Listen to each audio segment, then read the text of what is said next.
Although teenagers are known for testing the limits to see what they can get away with, when a teen girl wore a church outfit to school, her mother never imagined it would be a problem. She quickly found herself in disbelief, however, as she alleged the principal forced the girl to her knees in his office because of her clothes.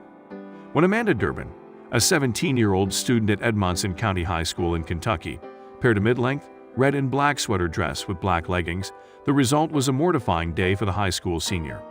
Although she got through the morning without incident, she was pulled out of her third class and sent to the principal's office after her teacher said the dress was too short for school.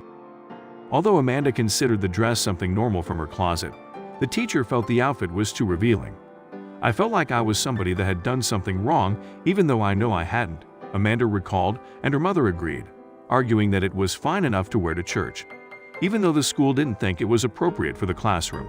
After being sent to the office, the Kentucky teen said she was told to get on her knees so her male principal could evaluate whether the dress violated the strict student dress code. Principal Tommy Hodges allegedly planned to measure the length of the garment from the floor, but according to Amanda, she had already measured the dress herself and knew it met school standards, and his demands made her uncomfortable. Amanda didn't feel it was appropriate for her to kneel in such a way in front of Principal Hodges, so she asked her parents to come to the school, according to BuzzFeed. "I didn't really appreciate having to get down on my knees, especially while I was in a dress," she said. Amanda said she had to wait in the office for her parents, missing most of her school day since it took 2 hours for them to arrive. With her parents watching, Amanda got on her knees in front of them as Principal Hodges measured her dress, something he says her parents asked for him specifically to do. Even so, Amanda felt humiliated as she knelt in the office.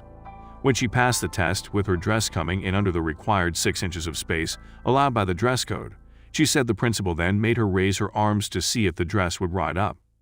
The teen did as she was instructed. With her arms above her head, the dress measured 8 inches from the floor, and Principal Hodges said she had broken the dress code. Amanda's mother protested the decision.